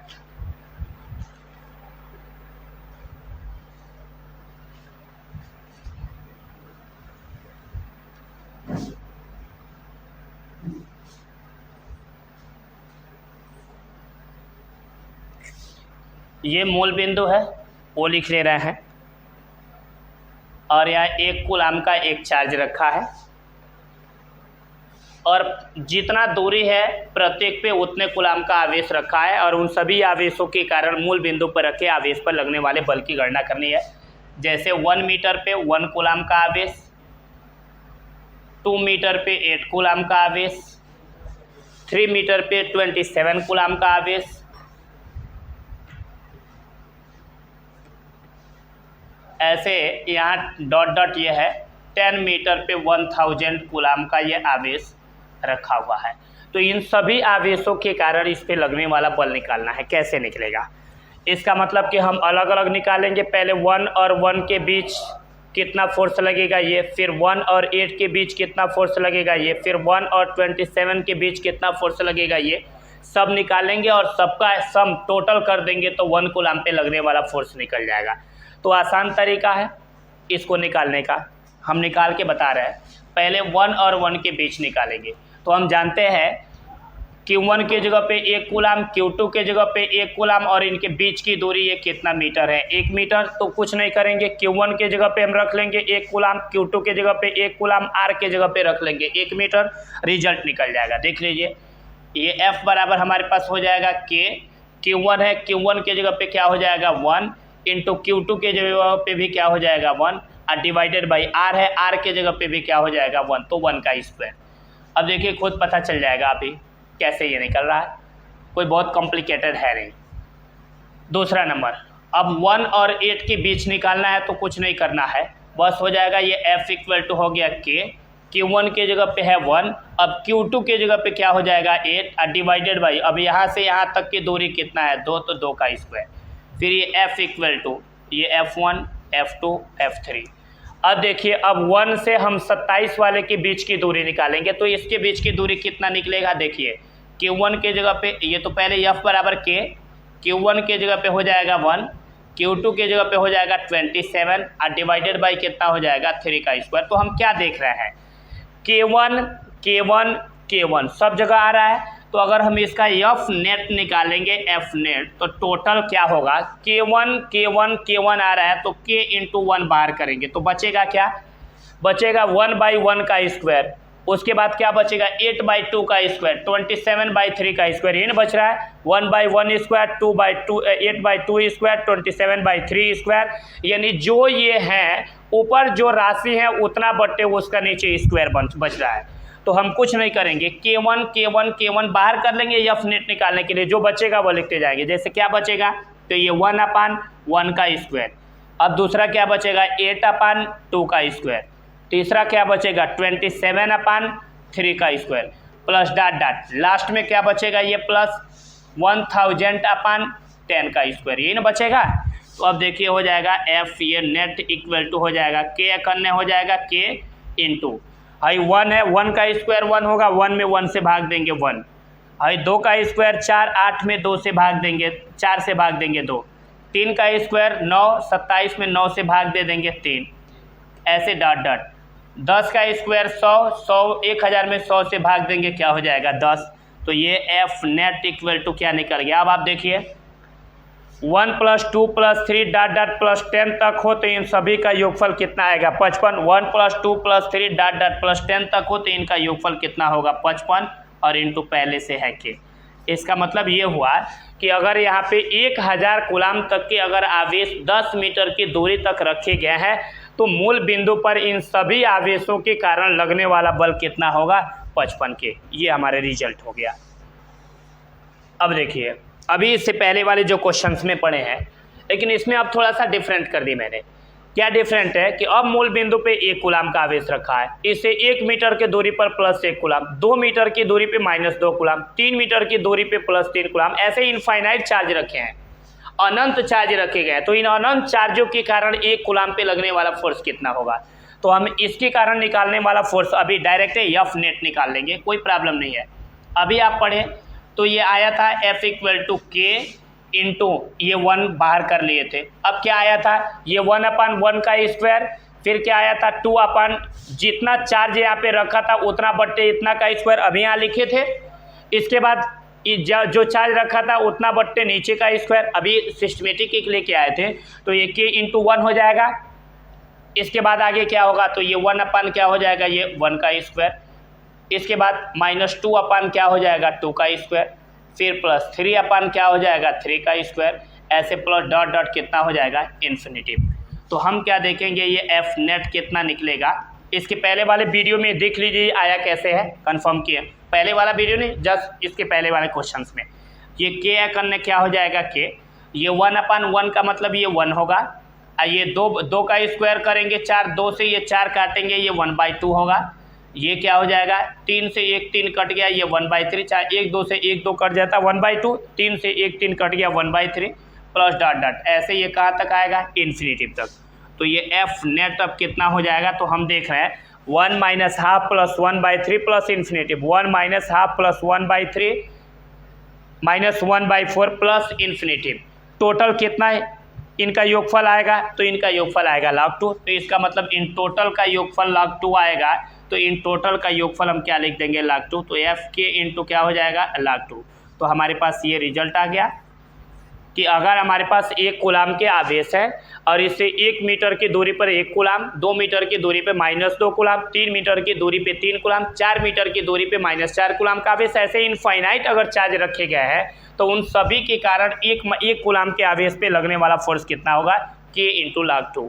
ओके, अब हम बात करेंगे इसमें, ये थोड़ा सा लेवल डिफ़िकल्ट करेंगे, थोड़ा सा कॉम्प्लिकेटेड हम करेंगे, जिसमें अब ये होगा कि 2 चार्ज दे रहेंगे, उसमें हम एक तीसरे चार्ज को रखेंगे और वह चार्ज को कुछ इस तरह से रखेंगे कि वह संतुलित अवस्था में रहे।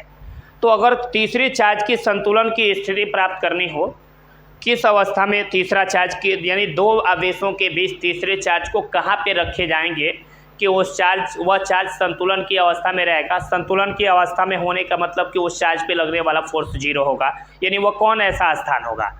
तो अब हम निकालेंगे, तो वही लिखेंगे थर्ड चार्ज की संतुलन की स्थिति के लिए मैं लिख दे रहा हूँ यहाँ थर्ड चार्ज की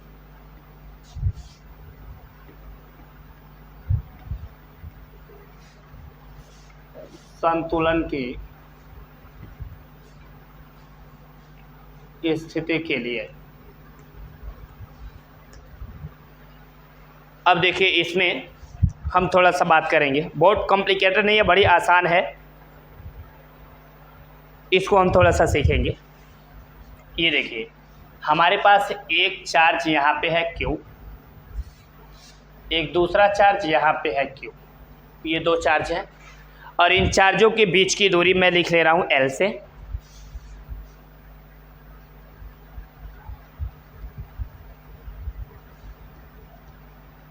इन चार्जों के बीच की दूरी क्या है? L है। हम तीसरे चार्ज को कहाँ पे रखें कि वह संतुलन की अवस्था में रहे? ये इन आवेशों को मिलाने वाले ये रेखाएं हैं, तो हम तीन जगह पे रख रहे हैं और देखेंगे वह संतुलन में कहाँ रहेगा। पहले मैं चार्ज को यहाँ रखूँगा, तो इस चीज़ को याद रखना, चार्ज संतुलन की अवस्था में तभी होगा जब उस पर लगने वाला नेट फोर्स जीरो होगा, और नेट फोर्स जीरो तभी होगा कि जब उस चार्ज पे बराबर बल विपरीत डायरेक्शन में काम करेंगे। अगर जब बराबर बल हो और एक ही दिशा में, या कम या ज़्यादा बल हो, अगर एक ही दिशा में कार्य करें तो उस पर लगने वाला नेट फोर्स जीरो नहीं होगा। नेट फोर्स जीरो होने के लिए उस चार्ज पे दोनों तरफ बराबर विपरीत बल काम करनी चाहिए। अब यहाँ पे देखेंगे कि एक मैं कैपिटल Q लिख रहा हूँ, यहाँ पे तीसरा चार्ज, और ये लिखने के बाद निकालेंगे कि क्या ये संतुलन की अवस्था में होगा कि नहीं। तो हम देखेंगे क्या है, इस चार्ज की मात्रा को मेरे विचार है थोड़ा सा मैं इसको बढ़ा लेता तो बढ़िया रहता, ये 4Q कर लेता। अब मैं देख रहा हूँ कि ये भी प्लस है और ये भी प्लस Q है, दोनों ये प्लस प्लस आवेश है, तो ये वाला भी आवेश इस आवेश पे एक फोर्स इधर ही लगाएगा। ये वाला भी प्लस 4Q है, ये भी प्लस Q है, ये भी दोनों समान प्रकृति के है, तो ये भी इस डायरेक्शन में इधर ही फोर्स लगाएगा। यानी ये दोनों चार्ज इस पे फोर्स एक ही तरफ लगा रहे हैं, तो इसका मतलब कि इन दोनों का लगाया हुआ बल जुड़ जाएगा तो और ज़्यादा हो जाएगा। जब ज़्यादा होगा तो ये संतुलन की अवस्था में नहीं होगा। इससे ये पता चल रहा है कि अगर यहाँ पे चार्ज रखें तो वह संतुलन की अवस्था में नहीं होगा, दैट मीन्स यहाँ नहीं रखेंगे। अब हम थोड़ा सा बात करें यहाँ रखने की। यहाँ तो यहाँ देख रहे हैं ये प्लस है और ये भी प्लस है, तो ये प्लस इस प्लस पे इधर बल लगा देगा प्रतिकर्षण बल, और ये भी प्लस, तो ये वाला आवेश पे इधर ही बल लगाएगा। तो इसका मतलब इन दोनों की बल एक ही दिशा में हो गया, दैट मीन्स ये जुड़ जाएंगे। इसका मतलब कि इस पे लगने वाला परिणामी बल जीरो नहीं होगा, दैट मीन्स ये संतुलन की अवस्था को नहीं प्राप्त करेगा। इसका मतलब कि इसके बाहर भी नहीं होगा, इसके बाहर भी नहीं होगा। तो अब हमारे पास थर्ड केस बचता है इसके बीच में, यहाँ पे मैं मान रहा हूँ बीच, एक्चुअल में यहाँ कहीं भी हो सकता है। मैं यहाँ पे एक ये चार्ज Q को रखा, अब देखा ये प्लस इस चार्ज पे इधर फोर्स लगाएगा,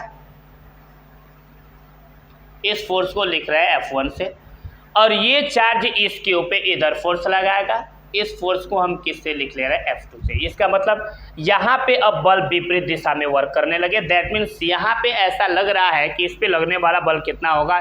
जीरो। तो अब निकालेंगे कि आखिर कितनी दूरी पे रखेंगे कि लगने वाला बल जीरो होगा। पहले मैं क्या कर रहा हूँ, ये जो पॉइंट जिस पॉइंट पे रखा है, इस पॉइंट से इस आवेश की दूरी को मैं ले रहा हूँ x से। तो ये वाला दूरी कितना होगा? टोटल दूरी हमारा L है, टोटल हमारी दूरी कितना है? ये L है। L में ये वाला दूरी x हो गया, तो ये कितना होगा? तो जाहिर सी बात है ये L माइनस x होगा।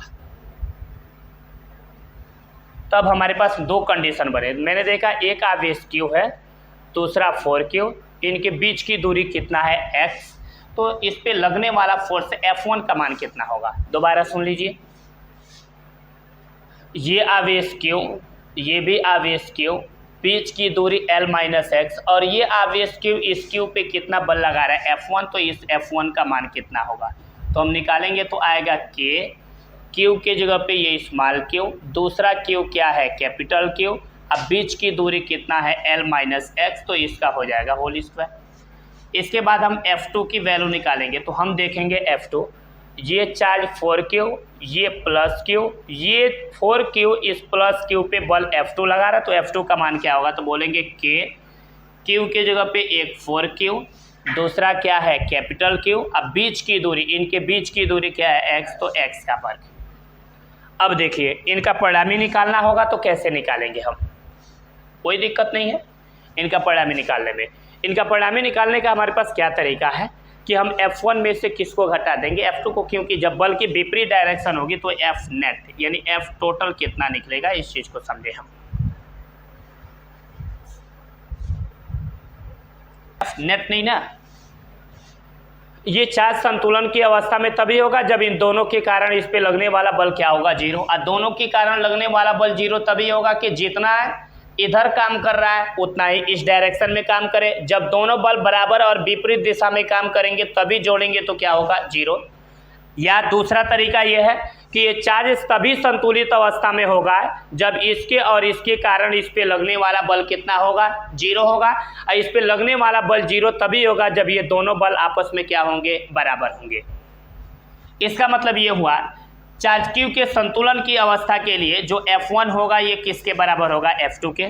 तो यहाँ F1 है, F1 का मान क्या है, K small q into capital Q divided by L minus x का whole square, divided by F2 का मान क्या है, K 4 small q into capital Q divided by क्या है, एक्स स्क्वायर।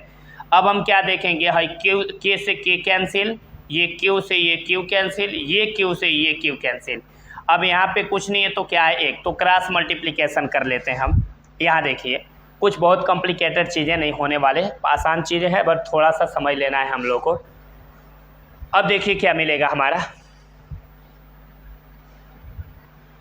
अब इसका क्रॉस मल्टीप्लिकेशन कर लेते हैं हम, कुछ करना नहीं है इसमें। L माइनस एक्स के होल स्क्वायर का गुणा 4 में करेंगे तो होगा 4, ये L माइनस एक्स का हो जाएगा होल स्क्वायर इक्वल टू हो जाएगा एक्स स्क्वायर। अब इसमें कुछ ज़्यादा नहीं है, 4 इधर मल्टीप्लाई में इधर डिवाइड में, तो L माइनस एक्स का ये होल स्क्वायर इक्वल टू क्या मिलेगा, एक्स स्क्वायर अपन क्या हो जाएगा 4। तो ये हो जाएगा L माइनस एक्स का होल स्क्वायर को जब इधर भेज देंगे तो अंडर रूट में एक्स स्क्वायर अपन 4 होगा, बाहर करेंगे तो प्लस माइनस एक्स पे पावर 4 होगा। चूँकि डायरेक्शन दूरी निगेटिव नहीं होती है इसलिए L minus x equal to क्या मिल जाएगा, x/4 ये मिलेगा हमारा। L minus x equal to ये इतना निकला x/4। अब थोड़ा सा हम इसमें विचार करेंगे x की वैल्यू के लिए। x इधर माइनस में इधर चला गया तो किस में होगा, प्लस में हो गया। तो हमारे पास क्या निकल जाएगा, या x की वैल्यू निकाल लेते हैं आसान से, कोई दिक्कत है नहीं इसमें। ये हो जाएगा L इक्वल टू होगा x/4, अब प्लस हो जाएगा x डिवाइडेड बाई 1 करके क्रॉस मल्टीप्लिकेशन करेंगे तो ये L इक्वल टू हमारे पास, सॉरी ये 4 नहीं 2 होगा, 2 तो ये करेंगे तो कितना हमारे पास इसका आ जाएगा कैलकुलेशन, 3x/ हो जाएगा 2। तो यहाँ से हम x की वैल्यू निकालेंगे तो ये आ जाएगा 2L/ क्या हो जाएगा 3। तो जब 2L/3 करेंगे तो देखिए ये हमारे पास चार्ज कहाँ निकलेगा, जो हमारा ये चार्ज होगा x की वैल्यू जब 2L/3 करेंगे यानी x का जो मान होगा वह लंबाई का 2 गुने में 3 से भाग देंगे तो जो चार्ज होगा इन आवेशों के इधर बाहर हो जाएगा।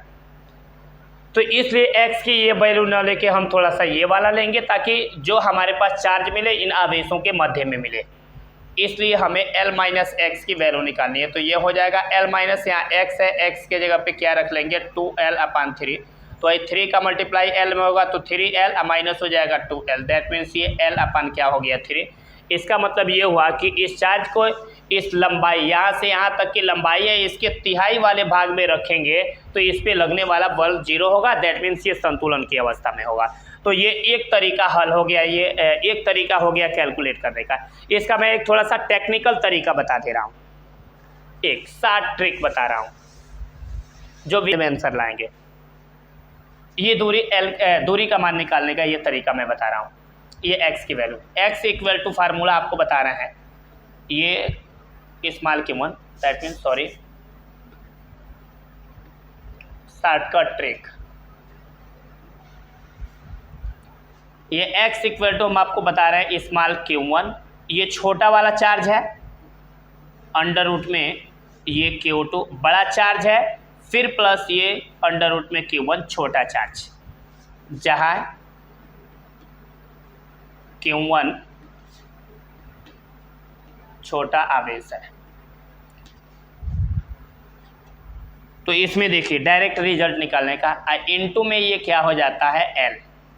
अब डायरेक्ट रिजल्ट निकालने का तरीका, यहाँ q1 q और 4q में छोटा कौन है, स्मॉल q, तो q1 के जगह पे हो जाएगा small q divided by q2 के जगह पे हमारा क्या हो जाएगा 4q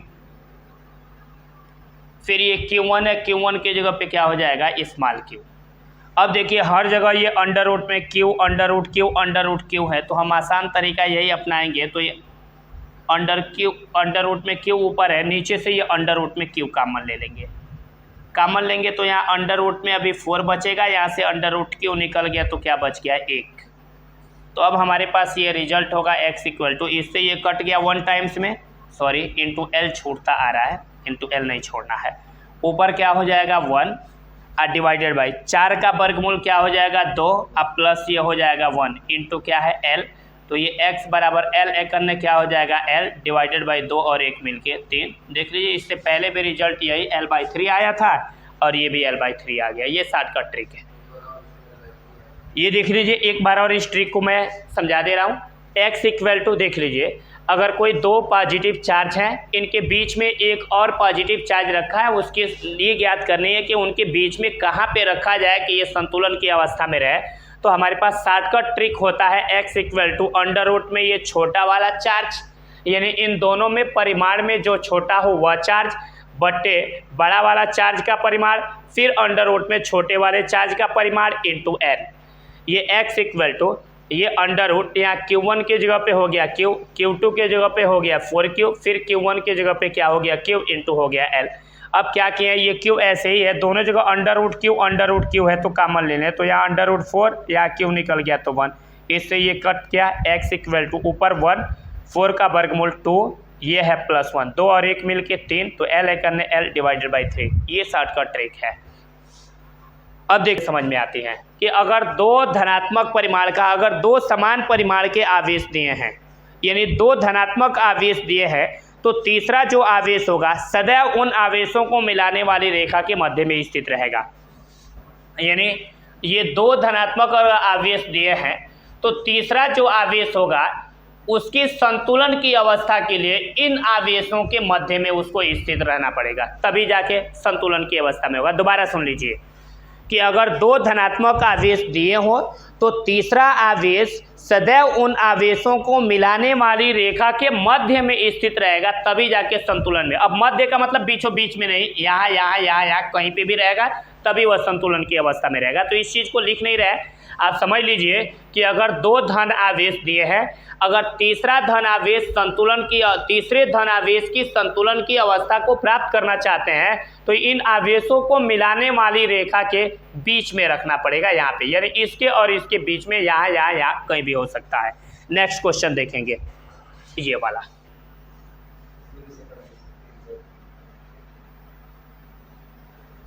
ओके, एक चार्ज यहाँ प्लस Q, दूसरा है -9Q, इनके बीच की दूरी कितनी है L।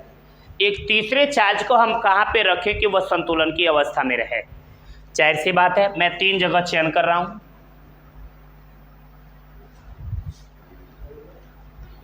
पहले मैं इसको बीच में ही रख के देख रहा हूँ, ये बड़ा वाला Q को।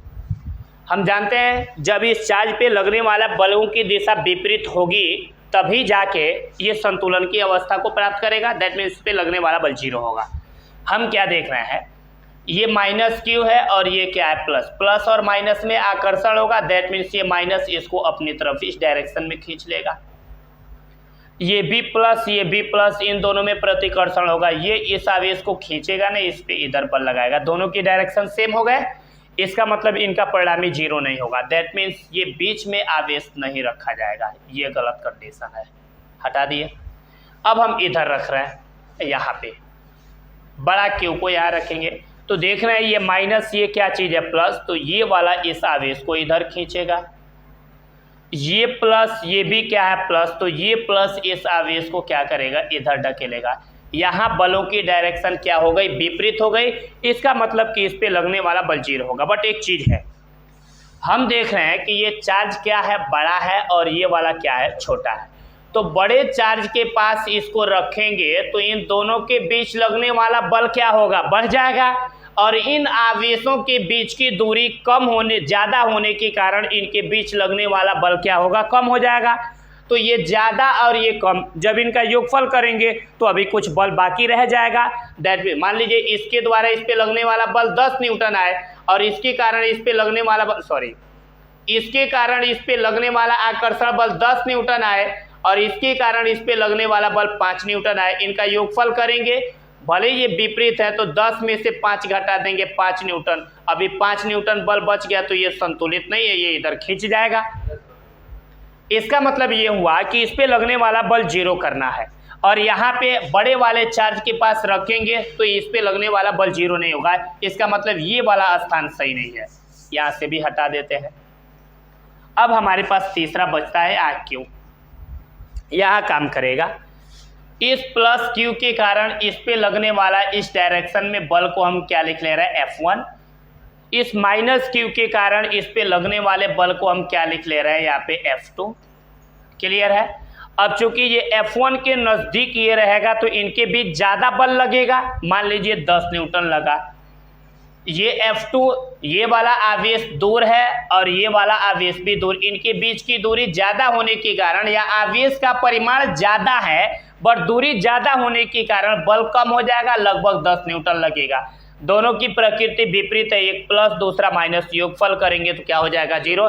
दैट मीन्स ये वाला आवेश संतुलन की अवस्था में रहेगा, यानी ये वाला कंडीशन सही है, यहाँ पे रहेगा।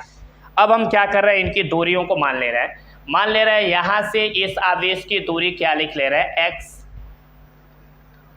तो हम कहें इस F1 का मान क्या होगा, तो हम क्या बोलेंगे, ये F1 इक्वल टू क्या मिलेगा, हमारे पास हो जाएगा K, ये capital Q into small Q और डिवाइडेड बाई क्या हो जाएगा, x²।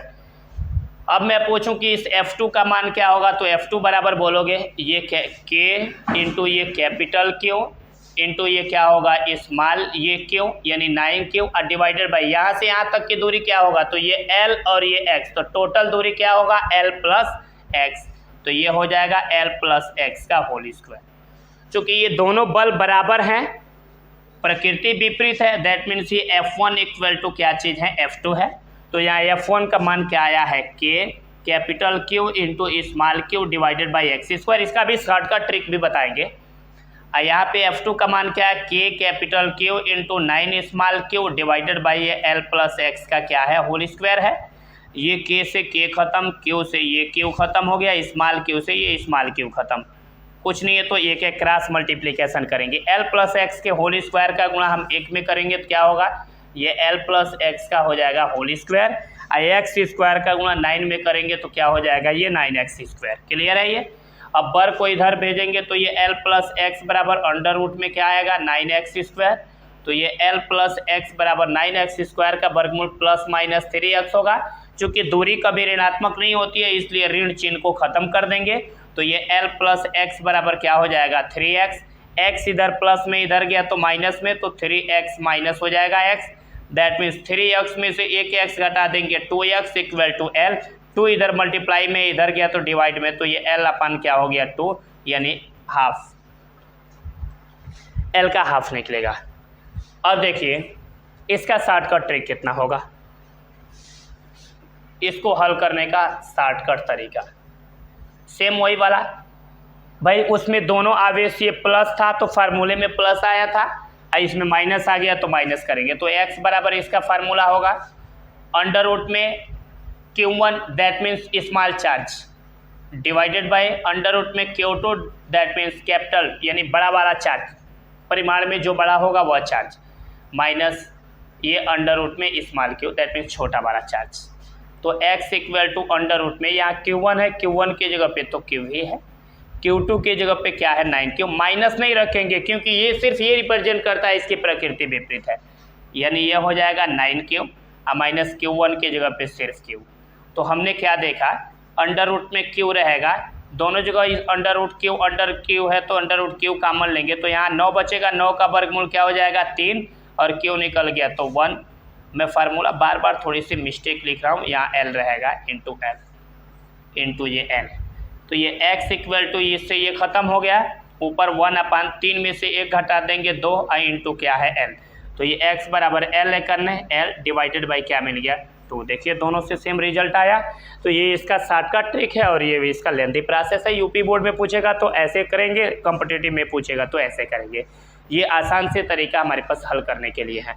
थोड़ी देर को हमने देखा है कि जब कोई कण होता है, अगर वह SHM सिंपल हार्मोनिक मोशन सरल आवर्त गति करता है तो उस पर लगने वाला बल के लिए एक फार्मूला निकलता है F इक्वल टू माइनस के इंटू एक्स, और उसके आवर्त काल के लिए फार्मूला होता है T equal to 2 pi under root में ये m अपान के, जहाँ m क्या है, उस आवेशित कण का द्रव्यमान है। अब देखिए तो हम क्या निकालेंगे। आसान सा तरीका है कि इस पे सरल आवर्त गति पर आधारित कुछ प्रश्नों को बताएंगे। हम इसमें क्या करेंगे,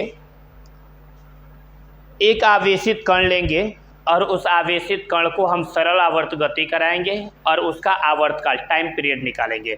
कैसे निकलेगा, थोड़ा सा इस क्वेश्चन को समझे। हमारे पास यहाँ एक क्वेश्चन है स्मॉल क्यू, यहाँ पे भी एक क्वेश्चन ये भी है, एक चार्ज है स्मॉल क्यू इस क्वेश्चन में, और इनके बीच की दूरी को मैं लिख ले रहा हूँ 2a से।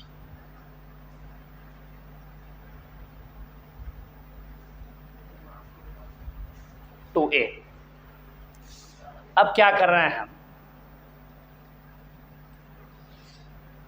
हम चार्ज के लिए एक अन्य चार्ज ये ले रहे हैं Q0, ये यहाँ पे रखे हैं। फिलहाल इस स्थिति में इस पे लगने वाला फोर्स 0 है, दैट मीन्स ये बिंदु O पे रखा गया है।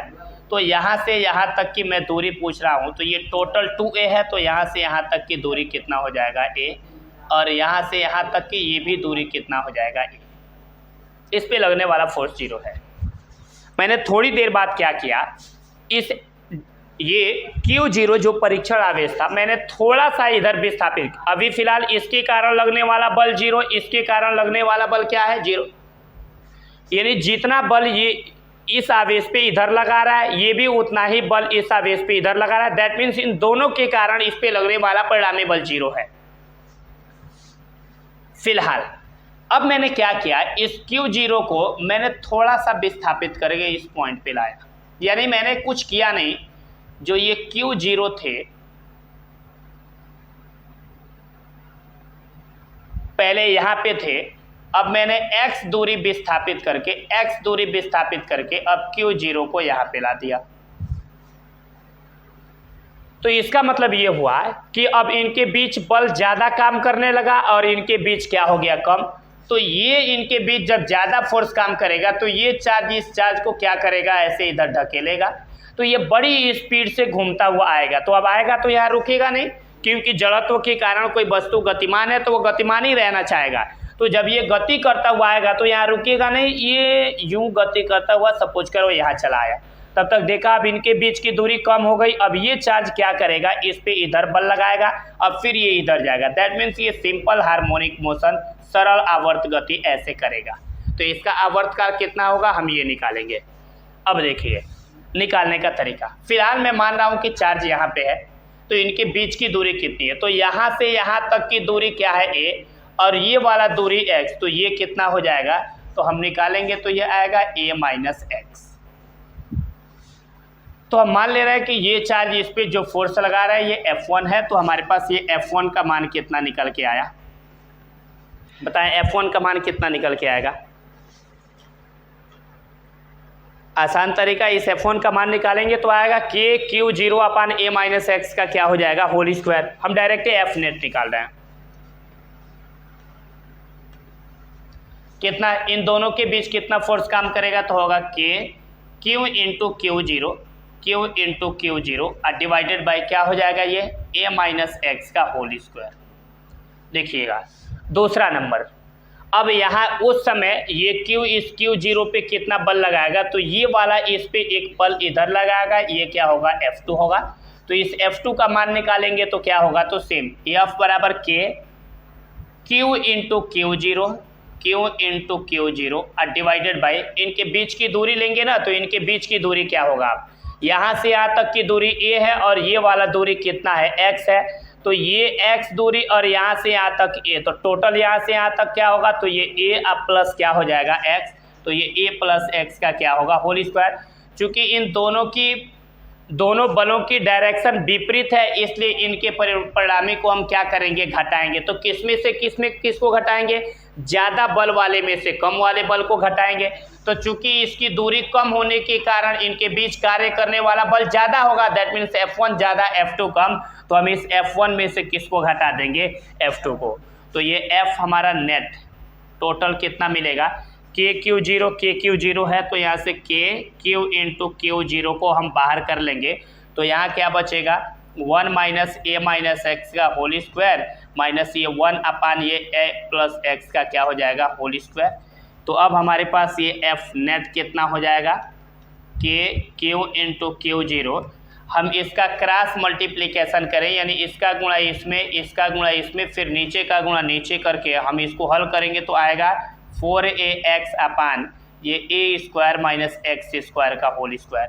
हम इसको कैलकुलेट करेंगे, ए स्क्वायर ए प्लस एक्स का होल स्क्वायर का गुणा 1 में करेंगे तो ये आएगा ऐसे ए प्लस एक्स का होल स्क्वायर माइनस ए माइनस एक्स के होल स्क्वायर का गुणा 1 में करेंगे ए माइनस एक्स का होल स्क्वायर।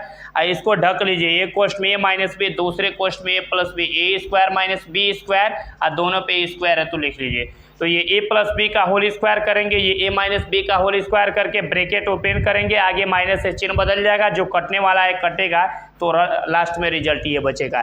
इसलिए आप इतना तो कर ही सकते हैं, इसलिए मैं डायरेक्ट इतना कर दिया हूँ। नहीं आएगा तो आप बताएंगे, फिर कैलकुलेट कर देंगे। अब देखिए, इसमें जो दूरियां फिजिक्स में छोटी होती हैं उनका वर्क करने पे और छोटी हो जाती हैं, इसलिए उन्हें जोड़ते और घटाते वक्त छोड़ देते हैं। तो x और इस a में, ये x है और ये a है, x और a में छोटा कौन है, तो हम जानते हैं कि x is very very less than क्या है a, यानी x a से बहुत छोटा है, इसलिए x स्क्वायर को हम क्या करेंगे, छोड़ देंगे। इसलिए x स्क्वायर को क्या करने पर, छोड़ने पर। तो ये f नेट यानी f टोटल कितना मिलेगा हमारे पास, देखेंगे आप, x स्क्वायर को छोड़ देंगे तो क्या मिलेगा, ये Q इंटू Q0 ऊपर क्या हो जाएगा 4ax डिवाइडेड बाई नीचे आई x स्क्वायर छोड़ देंगे तो a स्क्वायर पे स्क्वायर, दैट मीन्स a पे पावर 4 है, एक a से एक a कट जाएगा। तो अब क्या बचेगा, ये f नेट कितना हो जाएगा हमारे पास, Q इंटू Q0 ऐसे, आई 4 पहले आ जाएगा और डिवाइडेड बाई नीचे क्या बचेगा AQ इंटू, अब x के जगह पे हम माइनस एक्स लिख रहे हैं, उसका रीजन है क्योंकि हम विस्थापन, हम आवेश को इधर लेके जा रहे हैं, दैट मीन्स हम विस्थापन इधर कर रहे हैं, x दूरी इधर करने पे प्राप्त हो रहा है। हम विस्थापन इधर कर रहे हैं तो बल इधर ज़्यादा हो रहा है, यानी बल और विस्थापन की दिशा विपरीत हो जा रही है, इसलिए हम इसको क्या लिख सकते हैं, माइनस एक्स। तो अब देखिए हम इससे कंपेयर कर देंगे, चूँकि F इक्वल टू माइनस के एक्स है, जब कोई कण सरल आवर्त गति करता है तो उस पर कितना फोर्स होता है, तो यह बराबर माइनस के एक्स। तो अब इसको हम ऐसे भी लिख सकते हैं K इंटू माइनस एक्स।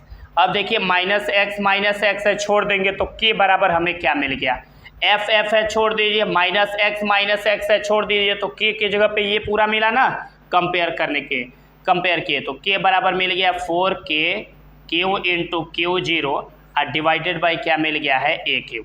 अब हम यहाँ से इस कण के सरल आवर्त गति के लिए जो दोलन काल है हमारे पास, आवर्त काल के लिए फार्मूला निकल जाएगा T equal to 2 pi under root में, ये m सेम रहेगा क्योंकि ये जो चार्ज है इसका मास m है, या नीचे K आया है, K की जगह पे क्या लिख लेंगे बताएं आप, 4Q इंटू Q0 और डिवाइडेड बाई क्या मिल गया है AQ नीचे भाग में, ऊपर गया तो गुणा में, तो हमारे पास ये T बराबर हो जाएगा 2 पाई और ये हो जाएगा m इंटू AQ और डिवाइडेड बाई क्या हो जाएगा 4Q इंटू Q0। ये हमारे पास आवेश के आवर्तकाल के लिए फार्मूला है, यानी जब बीच में कोई आवेश रखा जाएगा तो ये सरल आवर्त गति करने लगेगा, तो उसके लिए आवर्तकाल का फार्मूला क्या मिलेगा, 2 pi equal to m into AQ upon 4K into Q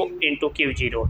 ये सब नीट और IIT लेवल्स के क्वेश्चंस थे, इसको मैंने कैलकुलेट किया। नीट में तो कंफर्म इसी से रिलेटेड क्वेश्चंस आते हैं, बड़ी आसानी से आप कैलकुलेट करेंगे। ये ख़त्म हुआ, थैंक यू।